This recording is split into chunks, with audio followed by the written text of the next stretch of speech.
Welcome back, WNST, Towson, Baltimore, and Baltimore Positive. I have the right Chiron back up after a couple of days of the straight Baltimore Positive thing. But, as we meander here into June, past Memorial Day, and the beaches are sort of open, and baseball's sort of thinking about coming back, and Michael Jordan has become Lance Armstrong on ESPN on Sunday night, and Luke Jones is just watching Peyton Manning and Tom Brady golf, right? So in the rain, no less.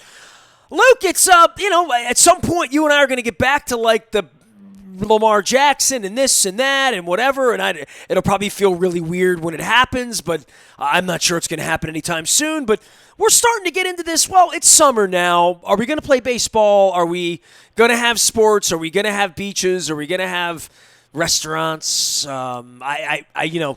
I'm on to this as much as anyone. I'm doing election stuff all week, and you and I haven't laid eyes on each other in 10, 11 weeks now. Things are getting a little weird, huh? Yeah, I think we're kind of getting to that point in this pandemic from an everyday life standpoint, and certainly from a sports standpoint, starting to wonder, okay, not that everything's going back to normal overnight or necessarily anytime soon, but are we going to start creeping back to some portions of normalcy, some segments of life where it feels a little bit more normal and not just being at home and watching movies and watching old sports and reading and doing things that, frankly, many of us don't necessarily have the time to do. But with it being late May, it feels like this is kind of a pivotal time for Major League Baseball. Many in the industry have labeled it as such, with certainly some of the protocols and proposals as far as rules, but much more importantly, it feels at this point the financial ramifications and the reality and whether the sides which, as you and I have talked about on a number of occasions over the last couple of years, and we know historically labor tension has been there. These guys don't like them guys, and them guys don't like those guys, and they ain't never liked each other, and they ain't never going to like each other. Yeah, exactly. So that's where it's different for Major League Baseball and the Players Union as opposed to, say, not that the NFL and the Players Association won't have some questions and some things they need to iron out, but they just signed a new CBA 2 months ago. So, it's definitely a pivotal time in that regard. I saw the NBA, the head of the NBA Players Association was talking about players wanting to have some certainty, some resolution there. It sounds like the idea of housing players in Orlando in one area and playing out the rest of the season is what's going on there. The NHL has talked about, a 24-team playoff? I mean, it's... You know what, Luke? As a sports guy, and I've been a sports guy my whole life, I don't want to say that this has been... It has certainly not been welcomed in any way, but it has been not refreshing. I mean, I really need to find the right word. It's been enlightening. It's been something that you never expected, right, that sports would stop. It's unexpected, and so unexpected that there's been some oxygen for me on a personal level to evaluate sports and evaluate my life and evaluate what sports has meant to my life and what sports is, what I've allowed sports to dominate in my life and what I've allowed sports to take away from me and also give to me. And I've decided to do this music thing here in May, and I'm sure I will get more sporty come August and September if there still ain't no sports, right? Like when the first Ravens game comes that isn't coming, that would then be an alarming thing for me to maybe start being wistful about the Ravens or the Colts more than the Bodines or the Smithereens, right? Like I have been this week.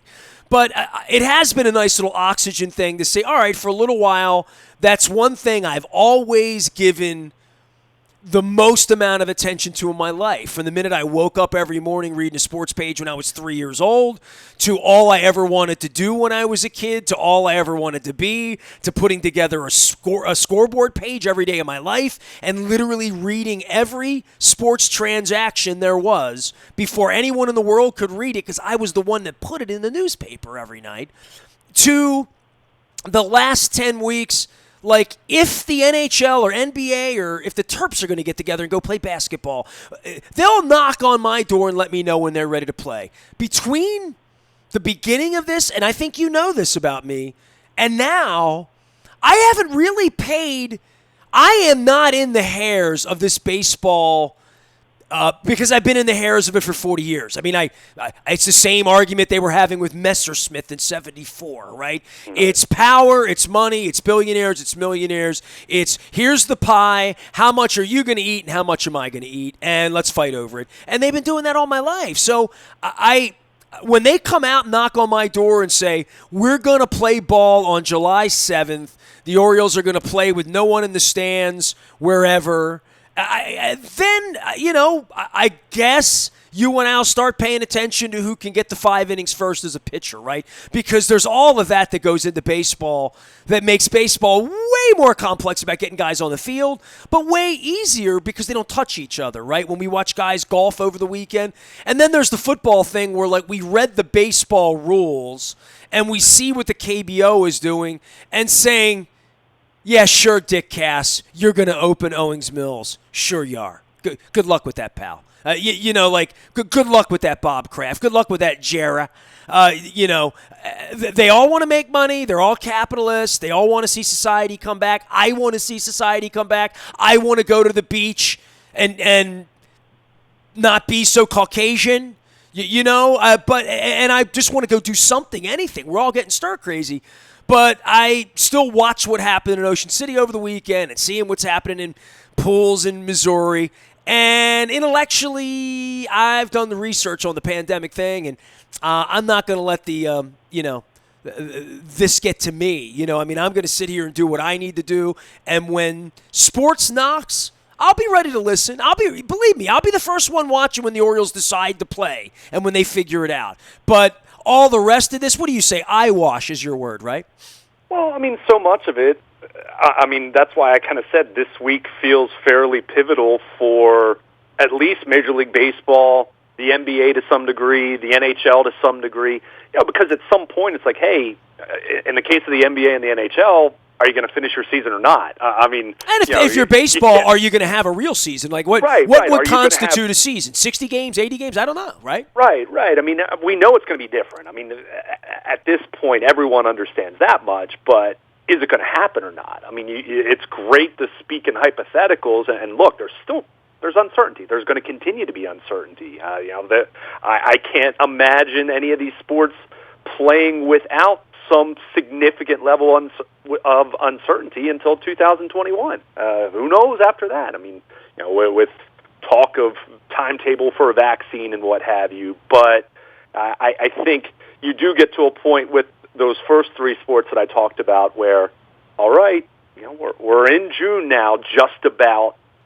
The wheels need to start turning if it's going to happen, and if it's not going to happen, then what does that mean for the sport? But I think from your perspective, what you just offered, I think that's where a lot of fans are with, okay, we've kind of been talking about contingency plans, and we've heard the different ideas of owners spitballing and players spitballing and trying to figure out the finances, trying to figure out the very, of the utmost importance, the safety piece to this.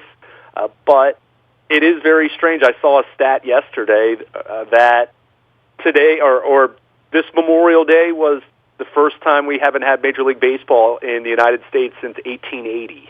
So it's weird. It's definitely strange in that regard. But to your point, we've now been at this for well over 2 months as, just speaking as sports fans that, okay, are you going to have it? What's the timetable for it?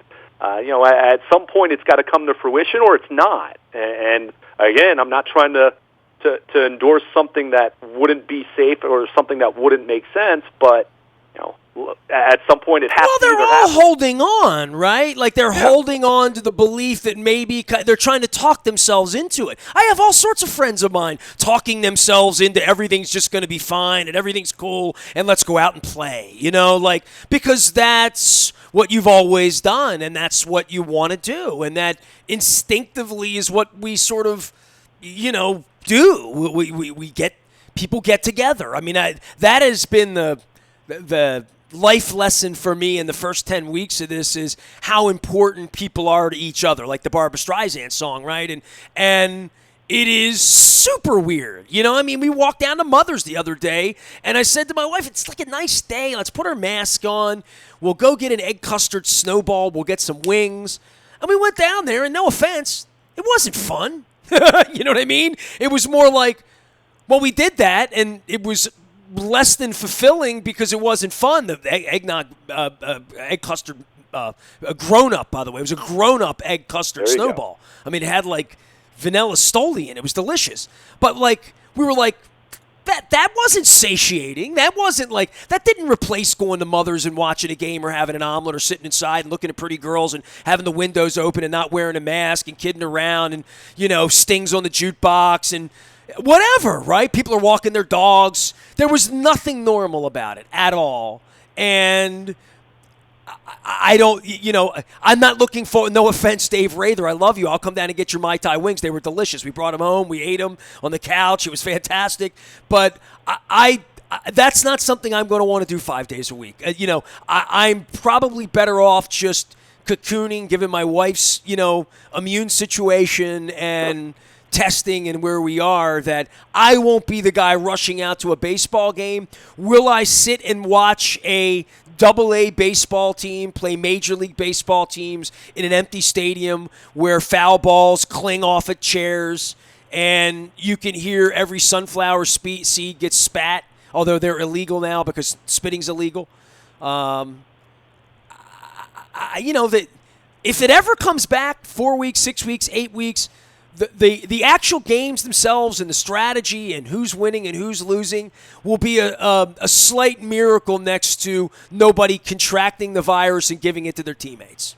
You know, I mean, I'm being honest. That's how I feel about it right now as I sit here after Memorial Day, realizing what our government's done about it, what our people are doing about it, and how many people have already died about it, while nobody seems to have blinked an eye at 100,000 deaths. And Orange TV con man shows up at our national park at the end of my street, you know, and goes back out. We all put our mask back on and pray for baseball, you know. So that was sort of my week, but I do not have great confidence that they're going to figure this out. I mean, intellectually, spiritually, financially, tactically, and then once it actually happens and Tom Davis is broadcasting a massive baseball game from some editing suite somewhere, and there's nobody there, and the Orioles are playing, I don't know, the Twins. You make the team up, and there's nobody there, and we're watching on TV. I think it's going to be what Dennis told me wrestling has been, which is really, really sort of a thud. You know, sort of not the reason you tune in. Like going to a concert and you're the only one there, right? Yeah, I mean, to a degree, although I could tell you I think AEW's done a fantastic job with the empty arena format, as well as you can. But what makes it fantastic? Because it's been a good product. They've told good stories. They had an empty stadium match for their pay-per-view over the weekend at the Khan family. Now, the pandemic's a part of the storyline, I hope, right? You know, I mean, they acknowledge it. But, I mean, they well, I haven't watched wrestling in a while, right? And AEW's like a whole different. I mean, it's a new way of thinking about wrestling, right? I mean, yeah. Well, I mean, lots of new names, and certainly they've fancied themselves as an alternative to WWE. You know, is it always that drastically different? No. You know, at the end of the day, it's still pro wrestling, and it's still about good guy versus bad guy in the ring. And yeah, not having a crowd.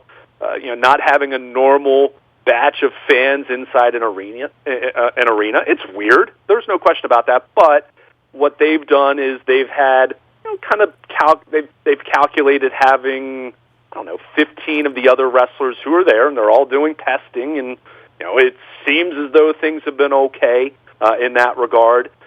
They're around the ring, and they're making noise, and they're chanting and doing different things like that. So you get a little bit of an environment. But what they did Saturday night, the Jaguars Stadium, because the Khan family, they own AEW, they had a 5-on-5 empty stadium match. Dude, I'm glad you're telling me this story because I didn't see it anywhere on my Twitter feed. So this is the wild. first time I've heard this. So this is great. And look, it was stupid, but stupid in all the best ways that pro wrestling is stupid, if that makes sense. And I think it and Alex Marvez would agree with that. It was what you said. Yeah, it was fun. I had a smile on my face watching it. In fact, I actually put the pay-per-view on late. I was watching it at 12:30 in the morning, or early Sunday morning, and my brother and I were just laughing and smiling watching this thing. But the general point Dennis made, I agree with in the sense that, yeah, it's definitely off. But at the same time, pro wrestling is much more crowd-dependent in the fact that it's predetermined, in the fact that the reactions... Man, I'll just say this, because it's acting and because I did watch some television this weekend and it sort of pertains to something. My wife taped the Gary Marshall life story. And I'm like, I don't have 2 hours for Gary Marshall this weekend. And, of course, it comes on, and there's Fonzie and Laverne and Shirley and Mork and Mindy and his brilliance and The Odd Couple. I mean, Oscar Madison, right? Like, literally. So I get, caught up in it. And Happy Days, when they talked about, and this is an interesting sort of segue into what you're talking about, that they said that the show didn't take off until they had a studio audience. Yeah. That if you watch the original ones with Chuck the Big Brother and the canned episodes early on, a Little Shortcake, the whole deal, right? Fonzie in the Blue Jacket, that the show took off when you played to the crowd, right? Yeah. And wrestling, of all things, right? Wrestling is all about playing to the crowd. I mean, I found the old tear sheet from the Blood Circus when Kevin Eck and I went to the Baltimore Civic Center for this absolute sideshow where Charlie Ekman was in the front row and Artie Donovan was there, and Ox Baker, I got FaceTime with Ox Baker. Ox Baker yelled at me and I yelled back at him, and I was Georgette Krieger up on the ring for 10 seconds with Ox Baker when I was 11 years old, and 40 years later I remember it, but it was all part of playing to the crowd. Ox Baker needed me there. He needed that 11-year-old kid beating on the mat, calling him a bad guy, right? I don't know, man. I don't know how this is going to play. In the same way, I don't know if the Rolling Stones came and plugged in my living room and it was just me and Jen watching them and just me and Mick and Keith here. I think it'd be really cool and a nice story to tell, and I'd stream it. But it wouldn't be the same as being in a stadium. I think all of these things, the humanity of all of it, it really gets lost in translation. As much as you'd say, well, AEW did a nice job or whatever, it's almost farcical, right? Like watching a 90,000-seat stadium where they've had the world's largest cocktail party and where Donovan McNabb threw a Super Bowl and where Bob Ursay landed on a helicopter. They're now having wrestling for no one but for everyone in a pandemic, right? Yeah, well, but it also speaks to where we are in our everyday lives. I mean, people Zooming rather than getting together in person. So I think it's interesting that you mentioned the TV thing, because I believe I was talking to my brother about this, and he used the analogy that watching pro wrestling in an empty arena is very much like turning on a sitcom, but there's no laugh track. And you can go on YouTube and you can look up Cheers or Friends or any classic sitcom that you want to think of, whatever your heart desires, and you can actually find episodes or scenes where they have removed the laughter, whether it was a live audience or whether it was just a laugh track. And you definitely, it's different. It absolutely is. So I think, it's like it'd be like Titanic without Celine Dion, right? I mean, sure. You wouldn't cry as much, right? Right. So something like pro wrestling, where it is entertainment, it's predetermined. We understand that. I mean, people are listening right now saying that's something that's fake. The crowd is a participant. And the product depends on that.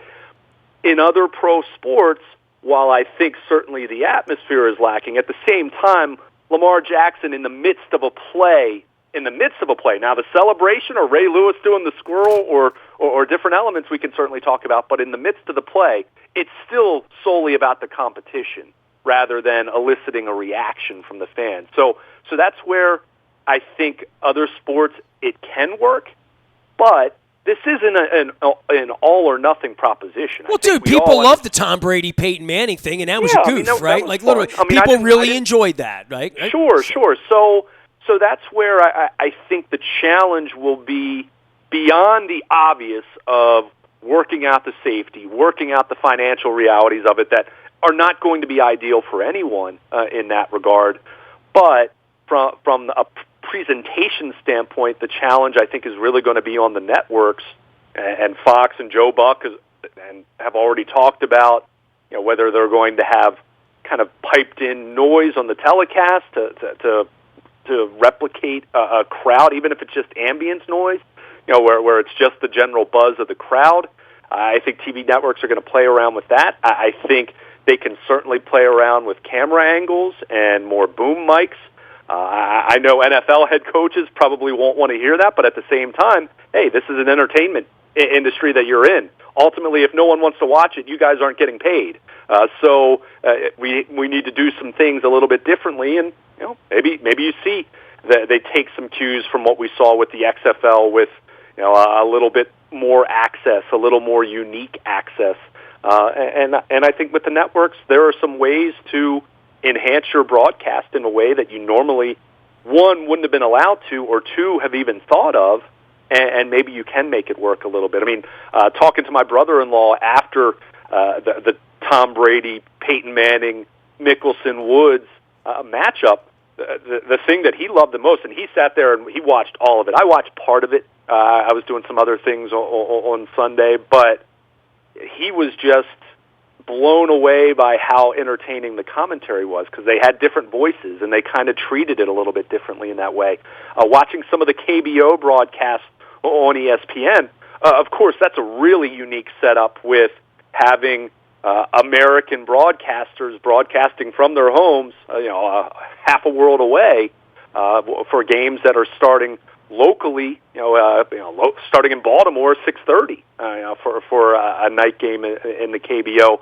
But they've used that to bring on some guests and some panelists and some perspectives, and they're talking about the KBO, they're talking about Major League Baseball. I mean, I think there are some opportunities to, especially on the national level. It's one thing to talk about local broadcasts and how they're going to handle it, but I think there are some opportunities to try to innovate and try to make chicken salad out of chicken what. I mean, none of this is ideal, but if we can, I remember when we were just talking about like the Astros cheating, and that was kind of a big deal. Right, exactly. So, but I do think there are some opportunities if you have the right minds at work that you can have some different innovation, and that's one thing. Speaking as someone who's watched professional wrestling over the last 2.5 months in the midst of a pandemic, they have innovated. They have innovated, and there's been some of them, and to be clear, some of it's been really bad. I'm not going to say it hasn't been, but both WWE and AEW have done some really interesting, almost cinematic-type matches. They don't do that for every single match, but they've done some different things where they've stepped outside of the box of what you normally expect wrestling to be, and it's been really, really good. So I think certain elements of that, I mean, of course, we're still talking about legitimate competition versus something that's predetermined, but I think from a presentation standpoint, I'd like to see what some of these networks are potentially going to do to try to work around the reality of an empty arena, an empty stadium, some modified rules that are going to make things look a little bit different. So, from that standpoint, I'm very much intrigued, but at the end of the day, some of the concerns, some of the realities that you mentioned, we know this isn't going to be normal in the same way that I've heard some people talk about, well, what's this going to mean for the history book? Well, the history book's going to note that we were in the midst of a pandemic, and it's at best going to be an 82-game season for Major League Baseball, or the NFL might only end up playing 12 games, or heaven forbid, one of these seasons might be shortened or just ended because we find out it's just not going to be feasible from a safety standpoint or from a logistical standpoint. But I think some is better than nothing, and I think that's kind of the territory we're approaching now to find out just how much of it we're really going to have. He is Luke Jones. He is Baltimore Luke out on Twitter and has been tweeting along and waiting for baseball to begin and football. From a local perspective, okay, I live downtown. I have walked the streets with the mask on, and I look into Oriole Park, famously from where I live. It's empty. Every once in a while a train goes by, and we see helicopters fly by once in a while. The downtown area here, specifically where I live, it really is unbelievable to live attached to a hotel that's been shut for 2 months, where the parking garage is shut, where everything is shut. The neighborhood on the south side coming together. But sports is sort of that lifeblood of summer and the heartbeat of everything that goes on. The baseball thing first and the football thing. Quick 2-minute take on each side, Luke, where you are as a fan, as a media person, expectation on where is baseball right now? What is your real expectation? What do you think's going to happen? And then the football side of things, which is when are they going to get into the building, because that's what coaches do, and they want to do it. I don't think any of that's happening as soon as we would like. That's my opinion. Yeah, I think for baseball, they've been planning with various plans and various ideas. It does feel, if we're led to believe, that some of these reports as far as a potential early July start, if you're going to do that, well, you're going to need at least 3 weeks of some semblance of a spring training, summer training, whatever we're going to call this thing.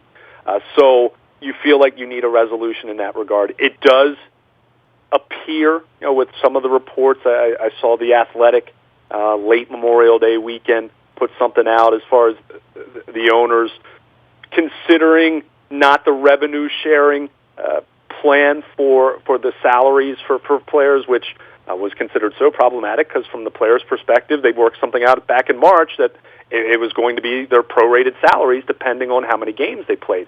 Of course, there's discrepancies there as far as the understanding was with fans as opposed to empty ballparks, as it's going to be at least indefinitely, it appears. But it sounds like the owners, perhaps they're going to offer deferred money instead. We'll see what the union feels about that. It's one thing to say, okay, you can defer some money, but how's that going to impact the offseason going into 2021, especially with a new CBA coming up? So I still like to feel they can work something out, at least from a financial standpoint. Now, the application from a safety standpoint, I think it can be done. I'm not going to sit here and with a cavalier mindset that it's 100% or anywhere close to that. And certainly there's a lot of this is going to depend how it's going from a societal standpoint 3 weeks from now, 6 weeks from now, as we're getting into early July when they're hypothetically going to start. So that's kind of where I am on baseball. I'm probably more optimistic than I was, say, 6 weeks ago, but that doesn't mean I'm terribly optimistic. From a football standpoint, Dick Cass has already said in a number of different, he's done a couple forums on Zoom and things of that nature. They're not bringing the team back into the building till late July for training camp. That's their goal. The thought is, they still have roughly 2 months. The season starts a little bit later. It's not one of those September 6th kind of starts. The season starts, the first weekend is September 13th. So time is on their side in that way.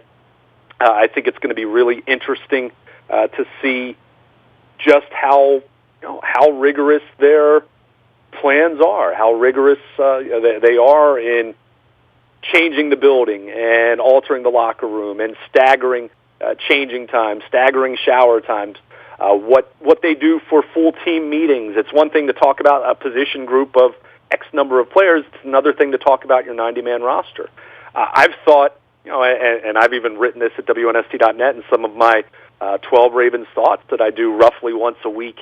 At one point in time, I kind of thought, if anything, I thought this would be the year maybe they would say, do we really need a 90-man off-season roster, or should we just try to mess with, say, 70 with the understanding that those extra 20 guys could bring the virus into our locker room? Yeah, that's just we're just increasing the probability. We're increasing the number of altercations we need to make. All of that. You almost sound like a sabermetrician when you say that, Luke Jones. Yeah, alterations. I said altercations. Alterations. No. I meant just sort of like doing the math on 70's better than 90. Just think about it. It's no different than the idea of limiting the size of gatherings right now. It's, 10 people as opposed to 25, as opposed to 50, in this case, 90. I mean, no one's really talked about that in NFL circles, and of course, this is all predicated on testing and things of that nature anyway. But that's something I thought of. That this feels like the year maybe it would have made more sense just to. And apologies to rookie free agents certainly, and maybe you can have some, have a couple developmental programs that you start a little bit later in the year that maybe serves as some forums for these guys to get noticed and maybe be signed to a practice squad. But the bigger the group size, the more the challenges become. So, but that said, with football, again, 2 months roughly away from the scheduled start of training camp, I'm intrigued to see if indeed that happens. I'm really intrigued to see what happens with preseason games. What's been one of the trends over the last several summers, including the Ravens, joint practices. You're hearing nothing about that, obviously. I don't think that's on the table. In the same way that I wonder how much value there really is to even trying to mess with playing preseason games other than, I don't know, maybe playing one, maybe playing two. They're not going to be with fans. I think we understand that, barring something very dramatic in terms of development. I'm not saying we won't have fans by the end of the regular season, but preseason, that feels like something that's virtually impossible at this point. Just with even how cities and states are still regulating with different stay-at-home procedures and things of that nature. So, what does the preseason look like? It's anyone's guess at this point. So, in the same way that I talked about it with baseball, even though I think inherently there are more challenges because of the proximity of football players engaging on every single play, what's done in terms of equipment, I think, and I saw David Chow, the pro football doc who you and I have talked to at the Super Bowl a couple of different times. He recently did a little video on Twitter talking about this. Do we see, from an equipment standpoint, we've seen players wear visors. Do we see a visor literally extended across the entire face mask to try to spread, or to try to prevent the spread of saliva, and because we know of how this virus is contracted. So, how many of those things do we see? Do we see the elimination of huddles with the idea that not just the quarterback and the middle linebacker, but every single player on the field now has a transmitter in their head that they can hear Greg Roman or Wink Martindale call out the defense, and that's a special 2020 only kind of rule. So, you're going with some ringer stuff right now. You're looking into the crystal ball here, Luke Jones. Yeah, well, I'm just saying. These are the things you have to think about. If you want to play, you better be pragmatic. Yeah, I don't think it's impossible, but you have to be diligent. And I would much rather, and this is coming as someone who saw some of the Major League Baseball, the first set of rules that they proposed, and some of it, I think, okay, how much of this is really prudent and how much of this kind of feels like perception in theater. But you'd much rather be rigid. Any good classroom teacher would tell you, you want to start off a little more strict, and then you can loosen the strings. Trying to do it the other way is really, really difficult. So I think that's where these sports are really going to find themselves.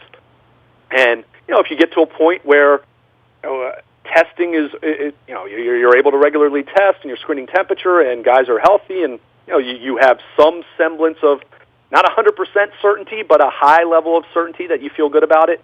At that point, do you worry a little bit less about players being within 6 feet of each other in the dugout? Probably. And to be honest, if you watch the KBO, they're standing and sitting next to each other in the dugout there. So I think there's certain issues that as you go on might not become as much of an issue, but there are certainly some safeguards, parameters, rule tweaks, all of that you need to be thinking about, and I'd much rather it be more diligent than suddenly getting into it and all of a sudden you have a major problem and you're trying to make adjustments and you're trying to avoid having to shut down or quarantine a team and do things of that nature. So it's very difficult. It's not ideal, but I still try to be more optimistic, and as much as I don't have any optimism about 71,000 people being there week one for the Ravens kicking off the season by any stretch of the imagination. I do think they can have football, but it's just going to be a lot different.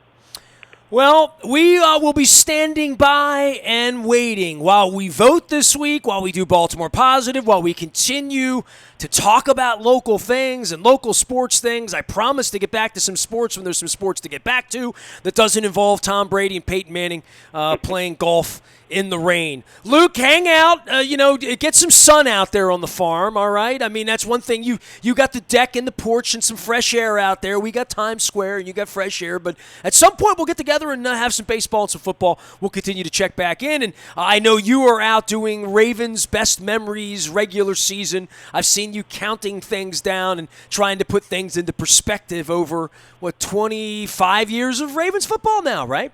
This will be the 25th season, so that's why I've chosen 25 regular season moments, and it's been fun. We're getting closer and closer to the halfway point. We'll hit close to the halfway point this week, but it's been fun. It's my list. I don't expect anyone to view me as the authoritative final word on it by any means, but hey, the Ravens came to town. I was 13 years old.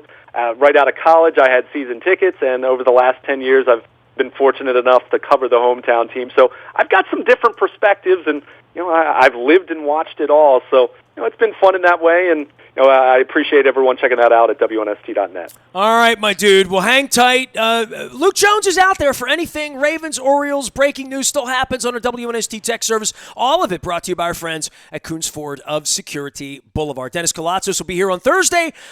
Sort of kind of a normal week, other than Bruce Posner on Monday morning for Memorial Day, which was just a Monday or a Memorial Day, but people were off. Every day feels like Groundhog Day to me.